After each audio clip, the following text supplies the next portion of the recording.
Estamos en vivo. Hermanos y hermanas, buenas noches. Nos da mucho gusto saludarles. Bienvenidos a su programa Charlas Bíblicas. En este día 10 de abril del 2019. Me acompaña mi hermano Armando González. Muy buenas noches, hermanos, tengan todos ustedes. Les saludamos aquí desde Querétaro, México. Reciban un saludo fraternal y de todos nosotros. Esperemos que tengamos una buena charla bíblica el día de hoy. Hace una semana introdujimos el tema con respecto de la mujer y el día de hoy pues vamos a tratar algunos aspectos pues que tengan que ver con algunas referencias directas al asunto de la mujer en la Escritura. Ya hacíamos referencia a algunas de ellas en el programa pasado y esperemos que sea constructivo y que pueda edificarlos y que tengan una perspectiva quizás distinta de lo que se ha dicho históricamente en las iglesias de corte evangélico con respecto a la mujer, ¿no? Es un tema importante, creemos. El tema de hoy se llama La mujer, su lugar y relevancia en el Nuevo Testamento, como nos lo anunciaron los hermanos de Radio Teteleste. Vamos a tocar y a seguir viendo este tema. Fue una solicitud formal que tuvimos de parte de los hermanos, o expresa de parte de ellos, de que algunos querían oír cuál era nuestra postura con respecto a la mujer, ¿verdad, hermano? Entonces, el día de hoy vamos a tocar algún versículo que tiene que ver con una referencia directa a este aspecto. Entonces, pues vamos a empezar. De cualquier manera, les mandamos un saludo muy afectuoso de parte de todos los que estamos aquí, que saben que estamos participando con ustedes de este proyecto tan interesante de Radio TV. Así es, hermano. Y bueno, en esta noche nos propusimos tomar 1 Corintios capítulo 14, versículos 34 al 36. Este es uno de dos pasajes que han servido como caballos de batalla a lo largo de la historia de la iglesia. Yo creo que más o menos a partir del siglo IV para acá, usados muy a menudo para pretender, a través de muchas veces de una mala traducción, y en otras ocasiones de una peor interpretación, silenciar a las mujeres, reducirlas prácticamente a la nada, terminar con su ministerio y su participación en la iglesia, hacerlas a un lado, prácticamente erradicarlas, callarlas, y esto en grave detrimento de la visión de la iglesia que nos encontramos en el Nuevo Testamento. Y nosotros creemos que ha sido una injusticia muy grande cometida. Ojalá que al final algunos de nosotros podamos ver esta situación en particular y con humildad podamos reconocerlo y podamos pedir perdón a nuestras hermanas por una grave injusticia cometida a lo largo de muchos siglos. Una presencia de un patriarcalismo verdaderamente intransigente que ha hecho mucho daño, hermano. Claro. En esta relación donde todas las cosas son hechas nuevas, una relación donde el sustento poderoso de este nuevo pacto consiste en que Dios nos une con su persona, nos reviste de Cristo, es otra manera de decirlo, Y esto erradica las diferencias fundamentales que ha habido entre los hombres, por ejemplo, diferencias de género entre hombre y mujer, diferencias étnicas entre gentiles y judíos, o diferencias sociales entre ricos y amos y esclavos, pobres, una diferencia que nuestro Señor definitivamente quitó, dado el realce que le ha dado a través de haber sido redimidos por Cristo, al hombre y a la mujer. Y generalmente los dos versículos que se citan, mal se entienden, mal se enseñan, son, por ejemplo, 2 de Timoteo capítulo 1, al cual nos referiremos en estudios posteriores, y este que vamos a tratar de tocar en esta ocasión, Es el de 1 Corintios. Que es el de 1 Corintios capítulo 14. ¿Qué te parece? Bien, yo creo que valdría la pena, ahorita que vamos a abordar el versículo, pensar que en el transcurso de la obra del Espíritu Santo, a partir de que cayó en Pentecostés al día de hoy, se han escrito muchísimas cosas acerca de la Biblia. Hay de manera importante grandes escritores, hermanos que han aportado el conocimiento de la Biblia y a un conocimiento que puede ser muy de la parte contextual del cristianismo, muy de adentro, hermanos que nos han ayudado a entender las cosas. Dentro de las cosas, muchas que han escrito, tiene que ver un aspecto fundamental que yo creo que son aquellas reglas que han desarrollado algunos hermanos para que podamos tener una aproximación de interpretación más acercada a la escritura, ¿no? Una de las reglas que hay es un principio que se conoce como el principio de armonía, es decir, cómo los textos van armonizando en el contexto global de la escritura, no solo en el Nuevo Testamento, sino en el Antiguo Testamento. Es decir, esta armonía de textos es muy importante. Cuando algo brinca, es decir, cuando algo no entra en la armonía, sino que se sale fuera de eso que venimos, convendría hacer entonces un alto, es decir, analicemos el texto de mejor manera para ver en qué parte se sale o en qué parte a lo mejor el referente que tenemos no armoniza con el texto en general, ¿no? Hay muchos textos que tienen ese sentido. Por ejemplo, podríamos poner que aquel mandato o aquel imperativo que el Señor le da a Pedro, en el sentido de que todo lo que atares en la tierra será atado y será desatado de alguna manera, ¿no? Con respecto al perdón de los pecados, pero en la armonía del texto, en la armonía de la Biblia, nosotros no vemos en ningún lugar que Pedro se atreva a perdonar pecados. Es decir, lo que Pedro escuchó de parte del Señor tuvo una interpretación distinta a la que se le da al día de hoy, principalmente por algunas estructuras religiosas, ¿sí? Donde el hombre tiene la posibilidad de perdonar pecados, pero Pedro no lo hace en ningún lado. ¿Qué quiere decir? Quiere decir que entonces Pedro entendió otra cosa de ese imperativo que le da el Señor.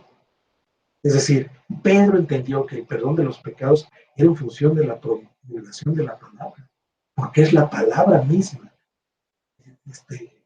la que limpia, exacto, la que informa de la obra. Pero no vemos, entonces, ese es un principio de armonía, es decir, pareciera que ser por un lado da una idea, pero Pedro nunca hace esa actividad de perdonar pecados. Lo mismo sucede, yo creo, que con este texto. Si nosotros vemos el texto de 1 Corintios 14, donde dice, es más, vamos a leerlo. El texto de 1 Corintios capítulo 15, vamos a leer del 33, 14, hermanos, es capítulo 14, versículo 33. Dice, porque Dios no es de desorden, sino de paz, como en todas las iglesias de los santos, punto. Las mujeres callen en la congregación, en las congregaciones, porque no les es permitido hablar, sino estar sujetas como también lo dice la ley. Pareciera ser que cuando estos textos se leen en las congregaciones, yo lo llegué a oír, o sea, yo lo llegué a oír en la congregación donde existía anteriormente, donde solamente leían la parte A del versículo, ni siquiera la parte B, que bueno, sería importante también leer la parte B, y la parte A dice claramente, las mujeres callen en las congregaciones porque no les es permitido hablar. Si ahí te quedas, pues entonces ahí se queda la iglesia en ese contexto y en ese conocimiento. Pero, no solamente el principio de armonía, sino el principio que tiene que ver con el contexto en el cual se habla, y el contexto puede ser, pues, ¿qué dice de manera previa Pablo y qué dice de manera posterior? ¿O qué dice en todo el contexto de Corintios, o bajo qué contexto se dio Corintios? ¿Y qué dice en otras cartas, pensando en el contexto de Pablo? Es decir, ¿qué dice acerca de ello en Romanos? ¿Qué dice acerca de ello en Efesios? ¿Qué sí? Pero en el mismo contexto de Corintios, yo veo en el 11, capítulo 11, versículo 5, donde hay una discusión con respecto al pelo de la mujer, pero fíjense cómo dice, pero toda mujer que ora o profetiza con la cabeza descubierta, afrenta su cabeza, pues es igual a una que ha sido rapada. Aquí el problema no es, el problema que vamos a tratar, no es un problema de que tengamos que ver con el asunto de la cabellera de la mujer. No, aquí lo que estamos viendo es la actividad de la mujer. Una mujer que ora, ¿o qué? O profetiza. Pero si nosotros vemos el profetizar en el contexto de 1 Corintios 14, y en 1 Corintios 14, donde dice, hermano, que el que profetiza es para enseñar. 14:3. ¿Sí? Dice, porque el que profetiza habla a los hombres para edificación y exhortación y consuelo, pero más adelante habla también, hermano, de que el que profetiza también tiene una función de convencimiento. De enseñanza. De enseñanza. Ahorita se los digo en dónde está, hermanos. Es decir, pareciera ser que entonces el profetizar tiene un propósito, el propósito de enseñar. ¿Sí? ¿Será el 24 en adelante? El 24 dice, pero si todos profetizan. O el 29, perdón. El 29. No, ahorita te digo exactamente sí, cuál es, hermano. Es decir, la actividad de profetizar está relacionada con un aspecto que tiene que ver con la enseñanza.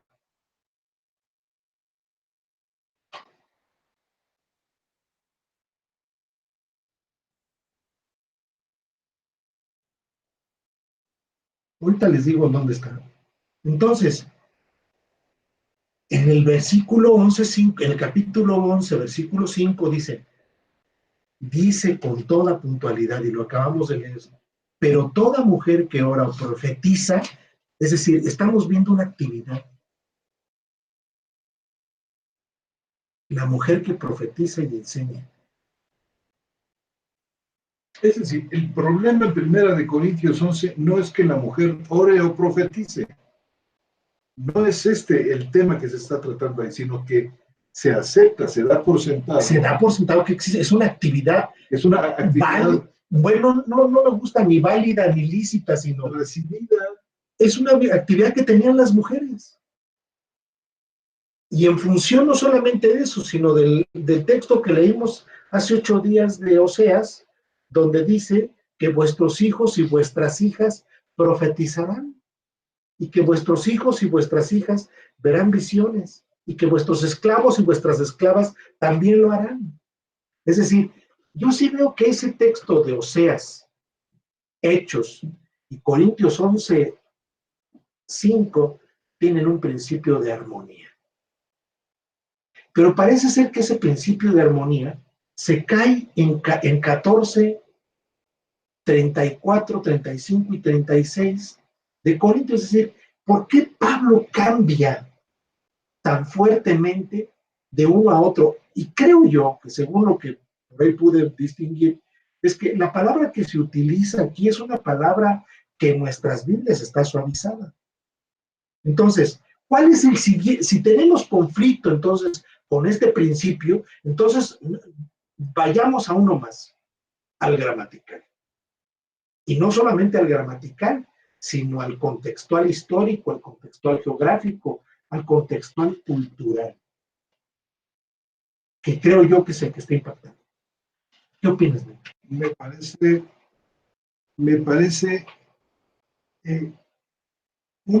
parece fundamental que todos aquellos que intentamos entender las Escrituras, explicar las Escrituras, tengamos continuamente enfrente de nosotros este principio que nuestro hermano acaba de mencionar.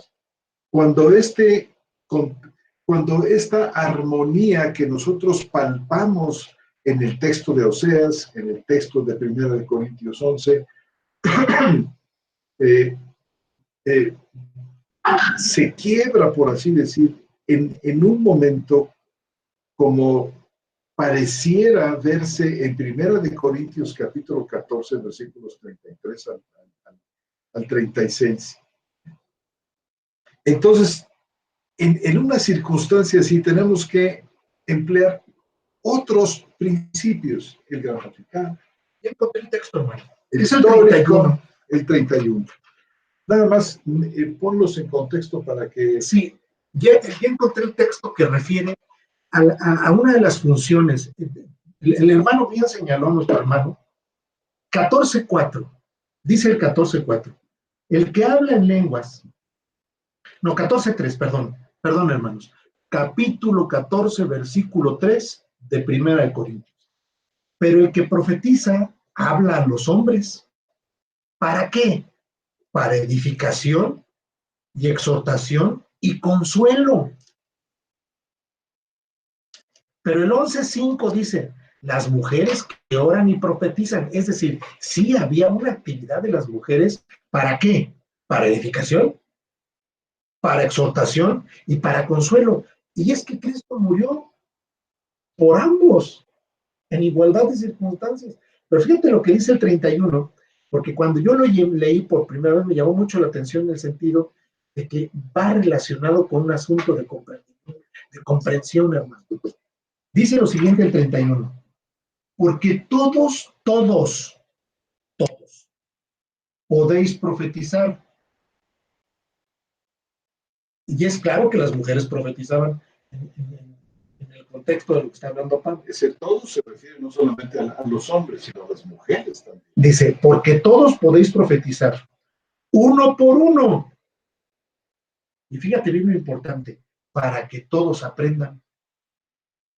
Es decir, el profetizar, como decíamos la semana pasada, tiene que ver con el aspecto de, pues, la predicación, la promulgación de la palabra del evangelio, para que todos aprendan. Está relacionado con una situación de enseñanza. Exactamente, la palabra didascalía, enseñanza, está ahí. Y dice, y todos sean exhortados. Es decir, esa actividad profética de la que está hablando el apóstol era una actividad de hombres y de mujeres. ¿Por qué? Porque así era la promesa de Oseas. Está registrada en el capítulo 2 del libro de los Hechos. En los postreros, en Joel dices tú. En Joel, perdón, sí, perdón. Yo también me equivoqué diciendo, o sea, es Joel. Joel, en los postreros tiempos derramaré de mi espíritu a toda carne, y vuestras hijas y vuestros hijos profetizan. Me estoy parafraseando, hermanos. Hermanos, es tan importante, y hermanas queridas, es tan importante captar con detalles estas partes tan importantes de la profecía y de la función de la profecía en la iglesia. Yo creo, hermano, que esto, dado que las mujeres profetizaban, claro, como una actividad dada por el Señor, perfectamente recibida y practicada en todas las iglesias de Pablo. Entonces, ¿por qué las callan? O sea, entonces, ¿por qué las callan? Evidentemente, el que leímos fue el 31, hermano, versículo 31. 14:31. Porque todos podéis profetizar uno por uno para que todos aprendan y todos sean exhortados. Pero inmediatamente en el 34 dice, las mujeres callen en las congregaciones. Es decir, ¿qué pasó ahí con Pablo? Entonces, es a donde el comentario que estoy haciendo es, ¿vale la pena entonces pararnos, detenernos y hacer un estudio más juicioso, no solamente con referente al principio de armonía y al contexto que ya vimos, que el contexto apunta y el principio de armonía apunta para otro lado, no el de callar? Porque Pablo viene hablando de una actitud y una actividad de todos en la iglesia, de mujeres y de hombres, o de hombres y mujeres. No puede ser que Pablo en 2 versículos abajo ya cambió totalmente y ahí te va la otra. En ningún otro lado, en el pensamiento del apóstol Pablo, se ve que tengan que callarse las mujeres. Alguien podría decir, bueno, en 2 de Timoteo capítulo 1 sí, pero no es así como cuando, como ahora que lleguemos a estudiar este pasaje. Fuera de este pasaje de 2 de Timoteo 1, también tan malentendido, hermano, es que esto es muy cierto, es muy importante. No hay un solo lugar en las cartas, en todas las cartas de Pablo, donde se mande a la mujer que se calle, que se le silencie, que la profecía es solamente para los hombres. El todos podéis profetizar, hermano, es totalmente inclusivo. De otra manera, entonces, ese todos realmente ya no son todos. Y entonces la mujer pierde, por así decir, su condición de ser, podemos decir, ciudadana de primera clase del reino de Dios. Ciudadana de primera clase dentro de la iglesia. Entonces nos estamos manejando como en la época de la sinagoga, donde las mujeres eran relegadas y colocadas en una habitación especial, separadas con una celosía del resto de las personas en la sinagoga, reducidas ya. Me parece que desde el templo había eso. ¿Sí? Me parece que había un lugar para las mujeres y otro lugar para los hombres. Hay el atrio de las mujeres y el otro de los hombres. Pero esto no reducía a la mujer, pero en la sinagoga sí se la reduce, hermano. Porque entonces todas las discusiones, toda la enseñanza que se daba en la sinagoga era para el hombre. Si precisamente lo que viene a ser una novedad en los días de Pablo es que la instrucción se da también a las mujeres, porque tradicionalmente no se daba a las mujeres. Fíjate. ¿Cómo dice Romanos 16:1? ¿Te acuerdas, hermano? No, en este momento no, pero tú que eres expertazo. Ahora recomiendo a Febe, nuestra hermana, que es servidora de la iglesia que está en Sencrea. Servidora. Fíjate, realmente una novedad que Cristo nuestro Señor tomara en consideración tanto a las mujeres, como es que ellas lo servían con sus bienes, con su ayuda, con su presencia, algo que no había ocurrido jamás. No había un solo personaje de la nobleza judía, de las autoridades judías, de los rabinos judíos que hubieran hecho semejante deferencia hacia las mujeres, pero el Señor sí lo hizo. Y al Señor le importaba que las mujeres aprendieran y escucharan precisamente por el lugar que tendrían en esta renovación de todas las cosas.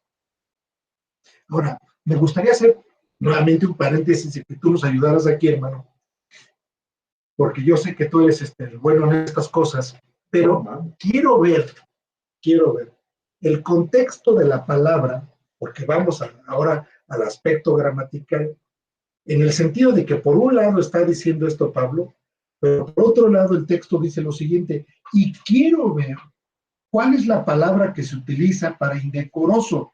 Dice, y si quieren aprender algo, pregunten en casa de sus maridos por qué es indecoroso que una mujer hable en la congregación. ¿Qué significa indecoroso, hermano? Hermano, mira, casi parece una especie de eufemismo, indecoroso. Un eufemismo es una palabra que se inventa, que se pone en lugar de otra que es mucho más suave que la original, para que no se oiga tan mal, vamos a decir así. O sea, la palabra indecoroso en griego, eschrón en griego, es una palabra fuertísima. Quiere decir indecoroso, vergonzoso. Quiere decir, creo que yo la tenía por aquí, mira, tenía yo anotado aquí. Ahorita te voy a decir dónde está.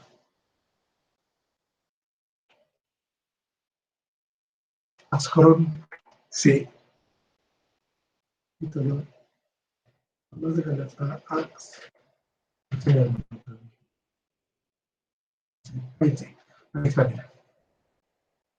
Sí, aquí está. La palabra eschrón. Eschrón. Realmente la palabra, fíjate, en inglés significa disgraceful, deshonroso. Y es la que usa la palabra, la New International Version, la nueva versión internacional en inglés. Shameful, indigno, empleada por la New Revised Standard Version en inglés. O indecoroso, usada por la revisión 60. Usar esta palabra para referirse al habla de la mujer, dice John Sims, sería describir sus palabras como lascivas, indecentes, asquerosas, pervertidas, sucias y moralmente degradadas. Eso significa eschrón. Y entonces la pregunta es, ¿podemos siquiera nosotros imaginarnos a Pablo describiendo de semejante manera cualquier expresión pronunciada por las hermanas en Cristo en la asamblea? Ya que no armoniza, hermano. No armoniza, hermano. El principio de armonía no se cumple.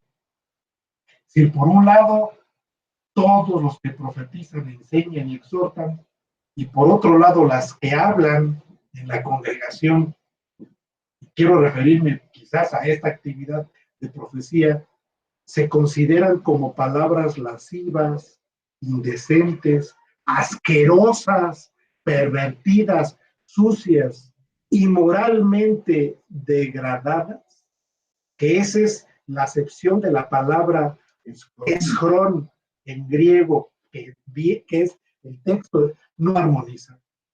Hay algo extraño en el texto. Efectivamente, es decir, por eso decía yo, cuando vemos este tipo de cosas, a lo mejor vale la pena detenernos un poquito y tratar de hacer un análisis más apegado a ciertas reglas que nos permitan tener. Y una de ellas es la gramática, ¿no? Como tal. Es decir, ver la acepción de la palabra. La lexicografía. Exactamente.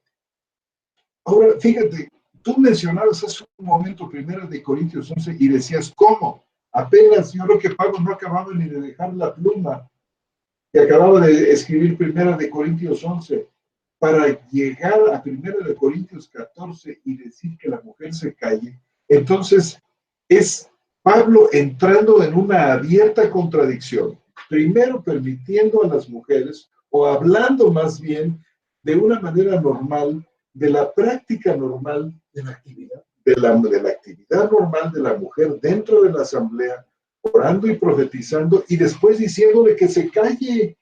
Y que se calle porque sus palabras son indecentes, asquerosas, pervertidas, sucias y moralmente degradadas. Entonces decimos, un momento, ¿será que Pablo está escribiendo esto directamente o será que Pablo está haciendo referencia a aquellas cosas que le habían escrito? Fíjate, en 1 Corintios 7:1, hermano, dice así. Y de hecho parece como si se dividiera en dos la carta, fíjate. En el 7:1 dice, ahora acerca de las cosas que escribisteis. O sea, Pablo recibe una carta, sí, que es la que da pie a una serie de correcciones. Comenzando aquí, por ejemplo, con con los problemas matrimoniales, capítulo 7. En el capítulo 8,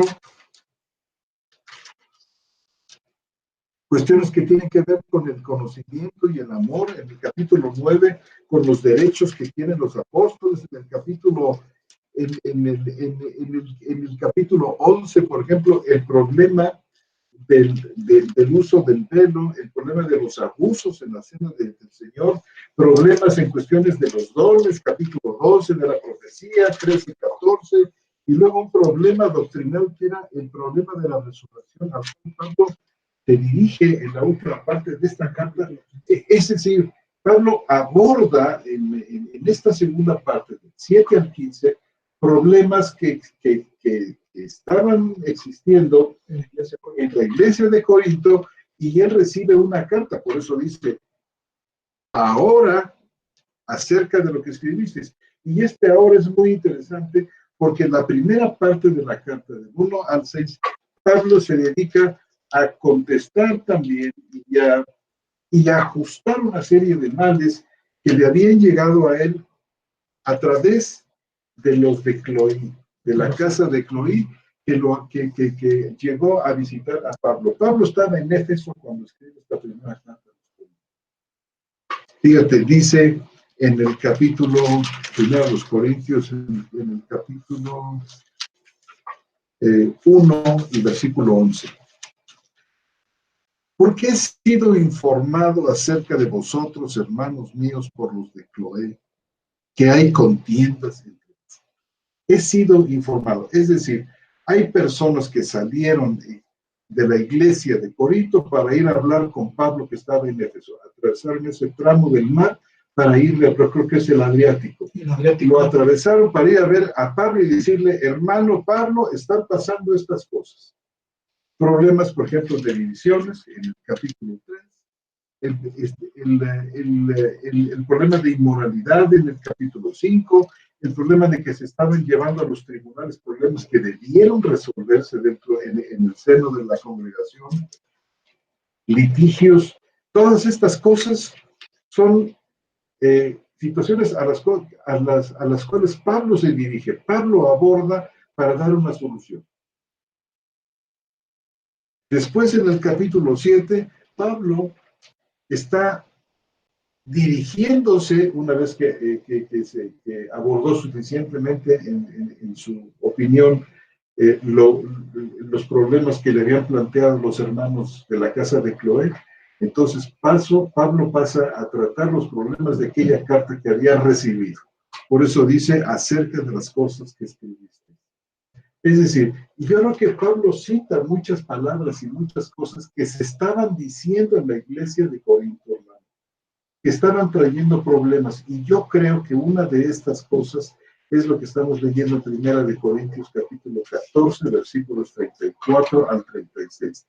Estaban diciendo, estaban enseñando cosas que no armonizaban con el mensaje del evangelio que Pablo les había dado.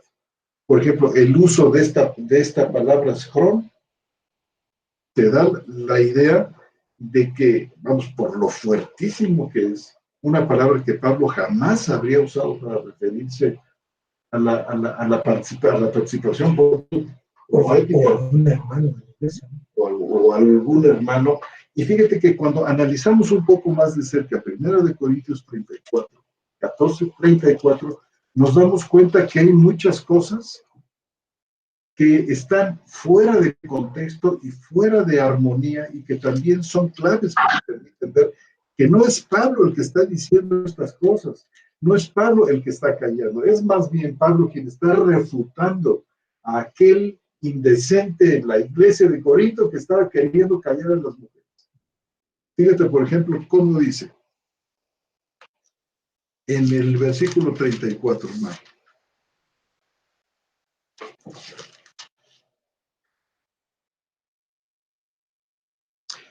Las mujeres callen en las iglesias porque no les es permitido hablar sino estar sujetas, como también lo dice la ley. Fíjate. Y la pregunta es, ¿cuándo el apóstol Pablo utiliza la ley para validar algo? Sobre todo una práctica de la iglesia, que es una sociedad que sencillamente que desborda todo lo conocido hasta entonces. La inmensa distancia que hay entre la vida de la iglesia y de Israel. Ahora, ¿cuándo en la ley nosotros leímos, como decíamos hace un momento, que Dios mandó callar a las mujeres? ¿O cómo se refiere Pablo a la ley? O sea, por un lado se refiere a la ley como inoperante, Pablo, como anticuada, es decir, como una ley que no es para salvación y que ahora sí refiere a la ley para que las mujeres se callen. Otra vez, no hay armonía, ¿no? Claro, es decir, Pablo está utilizando la ley judía para instruir a los gentiles que nunca estuvieron bajo la ley judía. Otra vez no hay armonía. Dime tú, díganme ustedes, hermanos y hermanas. El apóstol Pablo es muy claro que Dios hizo un pacto con los judíos, ni siquiera con los padres de ellos, como dice el libro de Deuteronomio en el capítulo 5, hermanos, un versículo que en otras ocasiones hemos tratado, pero que vale la pena hacerlo una vez más aquí. Deuteronomio capítulo 5, ¿cómo es que los gentiles no estamos, hermanos, bajo... No, el 6.14 de Romanos, hermanos.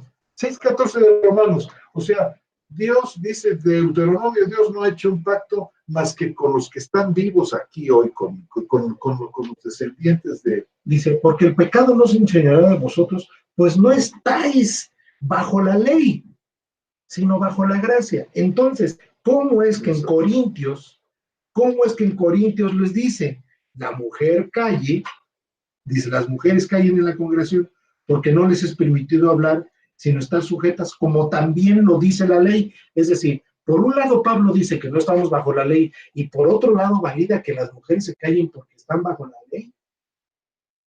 Ahora, Pablo, cuando refiere muchos versículos, Pablo no era un tonto, o sea, Pablo era un judío, un hebreo de hebreos, una persona letrada. Si hubiera algún texto referente a esto de la ley, lo cita, hermano. ¿Por qué no lo cita? ¿Por qué ley viene con minúscula? ¿De qué ley está hablando Pablo? Ese es el asunto. ¿De qué ley está hablando Pablo? Por lo pronto, no puede referirse, aparte de la incongruencia de utilizar la ley para establecer prácticas dentro de la iglesia, porque la ley ya no es operativa ni siquiera para los judíos. Como dice la carta al Rosario, ha habido un cambio de pactos, un cambio de ley. Y menos validar una actividad de la iglesia. Mucho menos. Es decir, está hablando de otra ley. ¿De cuál ley? Y aquí es, hermanos, donde realmente necesitamos, como decimos, hilar fino. ¿Sí? Armonizar, principio de armonía. Esto.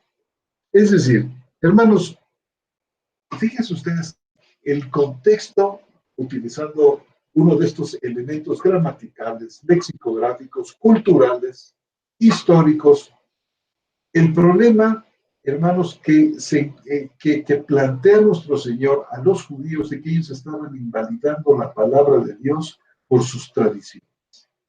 ¿Por qué texto? Eso, fíjate, nada más invalidar la palabra No, por las tradiciones. han invalidado el mandamiento El de Dios mandamiento de Dios. por preceptos humanos. Y fíjate tú que esta tradición a la que se refiere repetidamente nuestro Señor en su conflicto con las autoridades judías, hermano, esta ley, fíjate que... ¿Me permites leerlo, hermano? Sí, por supuesto. ¿Me permites leerlo? Es en Marcos 7. Marcos 7 dice, entonces él les dijo, bien profetizó Isaías acerca de vosotros. Fíjate cómo les dice, ¿eh? Fuertísimo, dice. Entonces él les dijo, bien profetizó Isaías acerca de vosotros los hipócritas.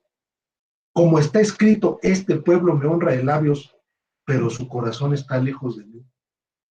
Y en vano me honran, enseñando como doctrinas preceptos de hombres, haciendo caso omiso del mandamiento de Dios. Os aferráis a la tradición de los hombres.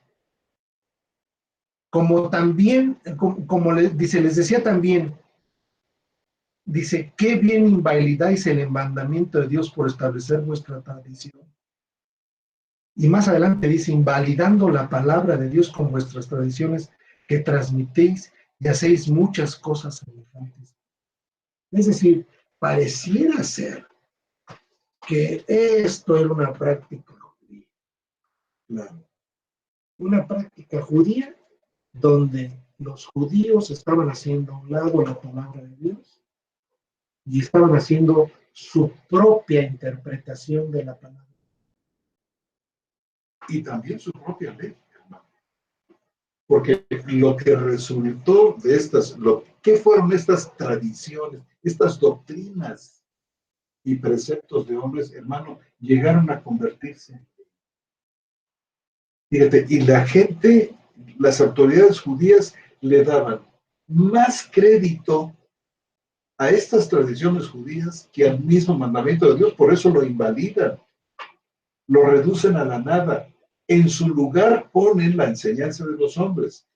Y fíjate, voy a leer aquí un pasaje que sencillamente al oírlo, hermano, te va a parecer y les va a parecer a los hermanos increíble. Y esto está en el Talmud, que llegó a ser este compendio de leyes, aunque funcionaba todavía en los días de Cristo en parte de manera oral, y fue hasta después que se puso por escrito. Ya había muchas cosas que circulaban por escrito desde entonces. Y fíjate tú, este famoso Talmud, que era una parte de la Mishnah. Fíjate, para que nuestros hermanos y hermanos... Sí, hermano, tienes tu razón. Dice, la Mishnah, que significa estudio o repetición, estoy citando simplemente lo que ustedes pueden leer en la Wikipedia o en cualquier libro de historia judía, como el libro de Schürer, como el libro de etcétera. Dice, la Mishnah, estudio o repetición, es un cuerpo exegético de leyes judías compiladas que recogen y consolidan la tradición oral judía desarrollada durante siglos desde los tiempos de la Torá o ley escrita hasta su codificación a manos del rabí Yehuda Hanasí hacia finales del siglo II después de Cristo. Dice, este corpus iuris o cuerpo de jurisprudencia, esta jurisprudencia llamada Mishnah, es la base de la ley judía oral o rabínica, la cual junto con la Torá o ley escrita conforman la llamada halajá. A su vez, la Mishnah fue ampliada y comentada durante 3 siglos por los sabios de Babilonia, la famosa Gemara. En tanto, la Mishnah original y su exégesis o Gemara recibieron conjuntamente el nombre. Este Talmud, estas leyes, hermano, que tenían carácter vinculante, Dice ahí, carácter obligatorio. exegético. Es decir, cuando dice ahí que es un cuerpo exegético, yo entiendo que lo que los judíos hicieron fue hacer entre ellos un exégesis de la palabra para construir un documento paralelo, que era un documento normativo para ellos, haciendo a un lado la palabra del Señor. Le llegaron a llamar ley, hermano, a este cuerpo. Se llegó a tergiversar de tal manera este concepto que los judíos, cuando citaban el Talmud o citaban cualquier parte de la Mishnah, la llamaban la ley, con ese carácter autoritativo que originalmente tenía la ley.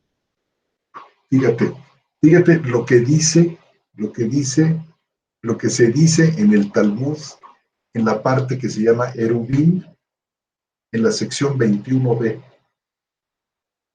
Dice ahí: hijo mío, sé más cuidadoso en observar las palabras de los escribas que las palabras de la Torah. Lo voy a repetir. Hijo mío, sé más cuidadoso en observar las palabras de los escribas que las palabras de la Torah. Es decir, la tradición humana, aquella que invalidó el mandamiento de Dios, se convirtió en primordialmente una regla normativa que la misma escritura. Esto es. Entonces, cuando Pablo está citando en 1 Corintios 14, 34, que dice: porque no les es permitido hablar sino estar sujetas, como también lo dice la ley. Es decir, Pablo está ironizando. Pablo, por supuesto que está ironizando, y no se está refiriendo a la ley de Moisés, porque Pablo sabe, y los mismos judíos, los que conocían la Torá, saben que no existía ninguna prohibición para que la mujer callara. Entonces, ¿a qué ley se están refiriendo? Pues a una ley que sí calla a las mujeres, una ley que sí las reduce a la nada, una ley que sí cree que las palabras de las mujeres sean escorón. Y en este momento voy a pasar a citar esta ley. ¿Qué ley es? El Talmud. O sea, los judaizantes que estaban en Corinto estaban enseñando, supuestamente basados en la ley, pero no en la ley mosaica, sino en el Talmud. Porque la ley mosaica, además, en ningún lado dice que la mujer se calle. Exactamente, en ninguna parte dice. Nuevamente hay un principio de armonía, hermano. Claro. Es decir, tanto en toda la ley, que son 613 mandamientos, no hay ningún mandamiento que diga que la mujer se calle. Vemos en los profetas que los profetas dicen: vuestros hijos y vuestras hijas profetizarán. Vemos en las cartas de Pablo que hay evidentemente una actividad de la mujer en términos de orar y profetizar, con todas las consecuencias que tiene eso, porque las consecuencias apuntan a la exhortación, apuntan a la enseñanza, apuntan al aprendizaje, y la mujer era partícipe de eso. Y lo que está haciendo Pablo es ironizar. Entonces dice: sí, entonces que las mujeres se callen en la congregación, como lo dice la ley. Pero ve lo que les dice abajo: ¿qué acaso la revelación la recibieron ustedes? ¿Como para que las callen? Lo dicen los versículos siguientes. Claro. En el versículo 36, ¿acaso la palabra de Dios salió de vosotros? Porque son ellos los que dicen, al colocar esta ley en primerísimo lugar, es decir, es una ley que ha salido de ellos, no de Dios. Ahora, es que yo tengo mucho interés en que escuches qué es realmente lo que esta ley talmúdica dice de las mujeres, porque entonces vas a identificar inmediatamente de qué ley estaba Pablo. Pero lo podemos dejar para la siguiente sesión, hermano, porque ya se nos terminó el tiempo. Se nos ha acabado el tiempo y vamos a dejar este asunto en suspenso para que nos vuelvan a escuchar. Sí. Hermanos, ¿qué dice el Talmud acerca de qué cosas espantosas dice el Talmud acerca de la... Yo quisiera que tratáramos eso y que tratáramos de una partícula disyuntiva que se utiliza en el griego entre el versículo 36 y 35, dos veces, que nos lo explicaras. ¿Cómo no? Pero para la próxima vez. Me parece perfecto. Hermanos, muchas gracias. Entonces, tenemos dos cosas, seguramente que nuestros hermanos, hermanas, y probablemente por aquí algunos contradictores a los cuales saludamos, van a querer hacer. Yo creo que van a tener todavía que esperar un poco más en lo que terminamos de sacar estas cosas y exhibirlas, pero vamos a ver que antes de yo ponerme en esa tesitura, vamos a ver qué es lo que tenemos aquí, qué sorpresas nos están aguardando. Si tienen ustedes preguntas aquí, pueden formularlas en el chat de Radio Telestete.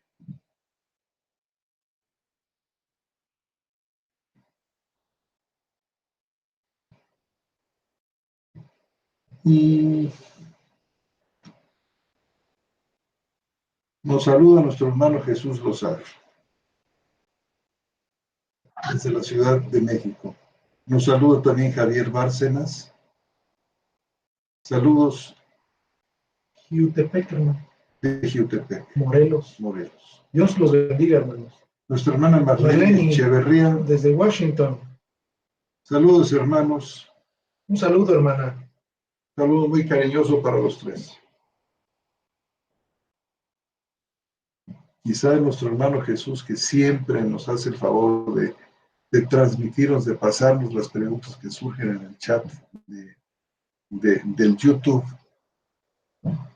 que quisiera pasar por aquí, si es que hubo preguntas o hubo comentarios.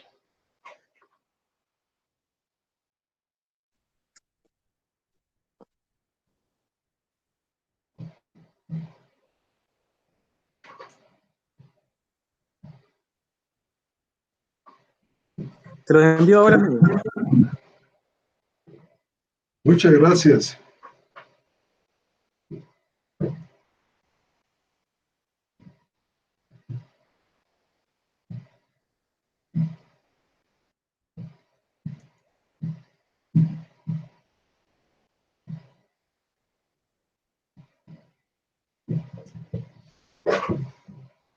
Así es que tenemos muchas cosas interesantes que compartir para nuestro siguiente estudio. Sí, vamos a hacer lo más explícito que podamos, hermanos. Muchas gracias por su atención y por su conexión, hermanos, a estas charlas bíblicas.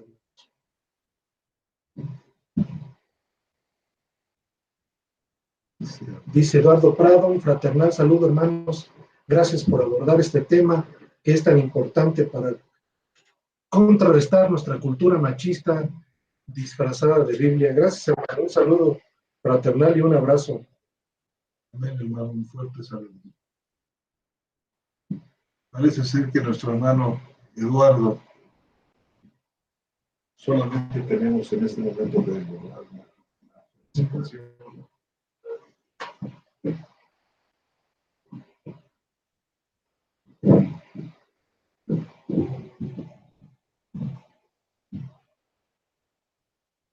Bueno, mis amados hermanos, pues nos despedimos con un fuerte abrazo. Ojalá puedan ustedes recomendar nuestras charlas bíblicas. Sí.